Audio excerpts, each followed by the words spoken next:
Hey, what's up, guys? Mike Patrick, and in this video, I want to talk about secret societies, okay, guys?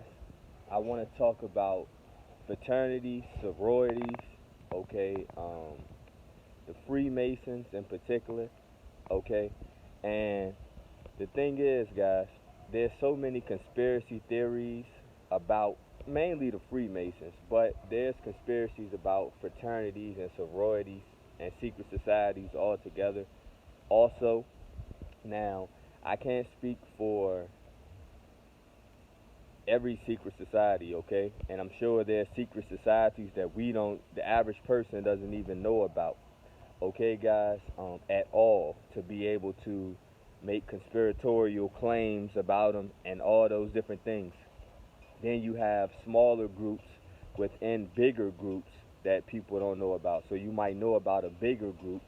For example, you may know about the Freemasons. You may heard of the Freemasons or the Eastern Stars.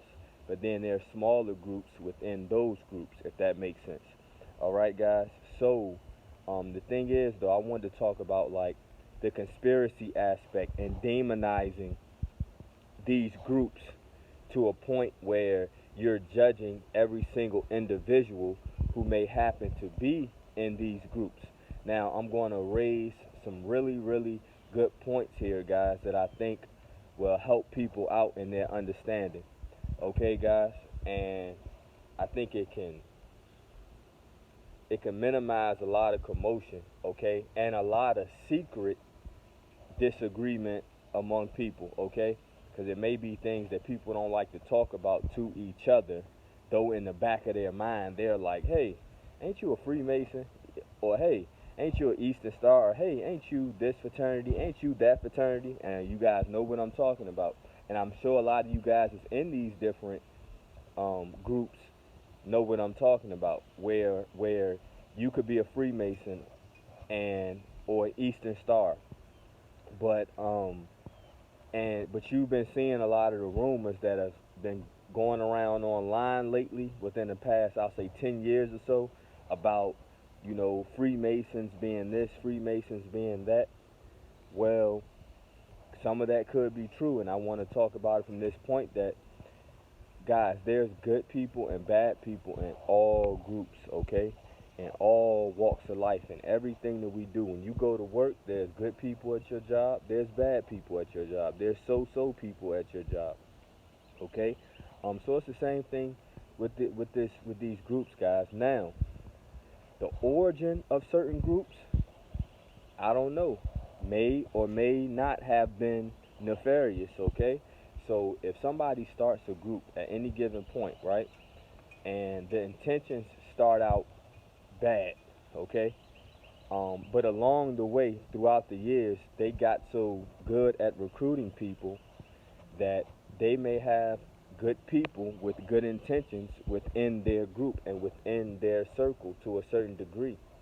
The point is, like I said, there's hierarchy, there's smaller groups within bigger groups, there's good people in groups, there's bad people in groups, and people set aside their own intentions. People don't tell you certain things. So, if I have a nefarious plan at the top, okay, and let's say I made it 100 years ago, right? I made this plan 100 years ago, and then I set out to recruit people, okay?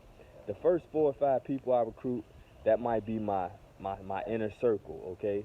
These people might be high ranking within the group because they are co-founders, so to speak, okay?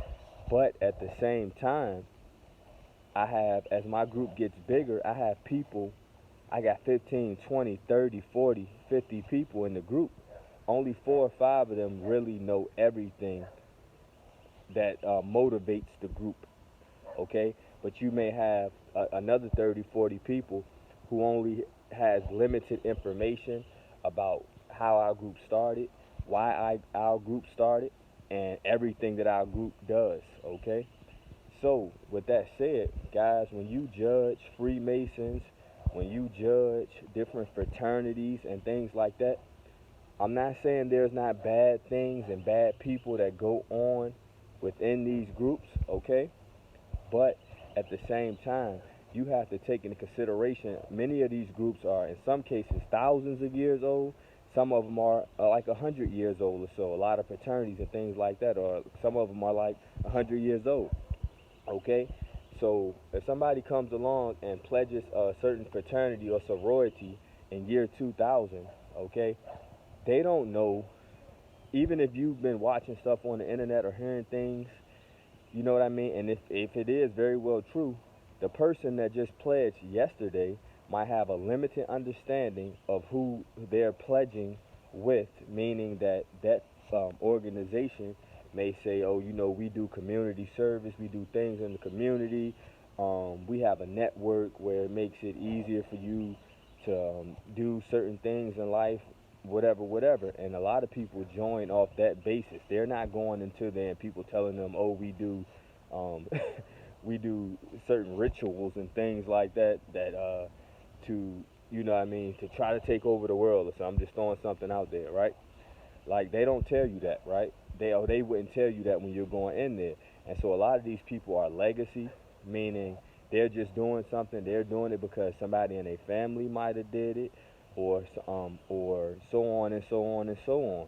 They could be second, third, fourth generation, or whatever it is. Okay, and some people have no clue what they're about to pledge into. Okay, some people make their mind up to pledge or to join certain groups before they have any clue on what that group actually is about. Okay, then before you can actually get in, I believe you have to have a certain amount of knowledge and history. But some people already make up in their mind before they even know that that's what they're going to do. So a lot of these people do not necessarily have bad intentions, or not necessarily part of some type of conspiracy. Okay, guys, and then a lot of times things get hijacked. Okay, so let's say something did start off at the very top to be positive, and it was meant for it to be positive, okay? But at some along the way, it gets hijacked, okay? It gets infiltrated, or people, even if they started out with good intentions, people intentions change, and once they get a taste of something, then they lose focus, okay? And over time, things shift and things change, and then organizations turn into something that they didn't originally set out to be in the first place. Hence, I've talked about this before in a video I did talking about how certain gangs were created to protect the community at first, and it was just a brotherhood and or sisterhood, you know what I mean, to protect the community. All right, and then it turned, like I said, whether it got infiltrated or whether people just start, you know, and we know it's different reasons why um, people started to act different in general, that will make it more likely for them to go against each other and just do, you know, negligent or just degenerate things. You know what I mean? So, but like I said, the intentions was, it was to be good, and then it turned into something different down the line. So, it's another thing when you're, because I know this happens, man. Let's face it, a lot of us have family members or that may be Freemasons. We got friends that may be Freemasons in certain fraternities. You know, we all got family members that's in certain fraternities, sororities, and things like that. And like I said, now it's kind of like that elephant in the room. You know what I mean? Where it's so much information out now, that, you know, it's like you know, and many, like most people I know in these different groups, they don't even address those type of things. I wouldn't think to ask them about it. You know what I mean? I just try to judge them off the content of their character, as far as how they treat and go about me, and I hope and I pray that they're not into something that's not good. You know what I'm saying? Um, but because I mean, at the end of the day, we all got to answer to the Most High. So, you know what I mean, if people are in certain groups and things like that, and if they are doing things a part of some type of conspiracy that is not good, you know what I mean, then like I said, we all got to answer to the Most High. Um, but like I said, many of these people, they're not at the very tip top of these groups. So even if there is some type of nefarious order, you know what I mean, a lot of these people fall so low in the ranking that they don't know what the heck is going on. So they might be walking around with a Freemason hat on, and you looking at it like all Freemasons are evil, and they do this and they do that, and they the Illuminati, right? And this person right here might not have a clue. All they may do is every once in a while go to the lodge. Who I don't know what they do in the lodge. That's what I'm saying. I ain't saying some of them they might do. I don't know. I don't know. They might do some things that will have you scratching your head or wondering about it. And then they do a lot of things in secrecy. So anything that you have to do in secrecy, it probably is something to it. I don't necessarily think that it's a bad thing. I think certain people may have information that for a long time the world was not mature enough and ready to handle one way or another. It doesn't necessarily mean it was a bad thing. It just may be information that you have to be very, very responsible with. But now we are in the age of information, so a lot of this stuff was meant to come out at a certain time, regardless. Like, you know what I mean? Because it was just planned that way. None of this is by chance. Like, nothing is by chance, guys. Like, this thing is more scripted than you can imagine. Okay, and so I just wanted to say that. So, not necessarily that I felt like I had to defend anybody that I may know who may be in Freemasonry or Eastern Star or a certain fraternity or a certain sorority, but I just think I wanted to say that. I mean, I know I wanted to say that, and I just think it's not fair for people to judge that because there's good and bad in everything, okay? And like I said, if these fraternities, if the Freemasons, the Eastern Stars, different sororities, whatever different group, okay, if they really do have intentions on helping the community and have had intentions on helping the community and things like that, and I've seen evidence of that, you know what I mean?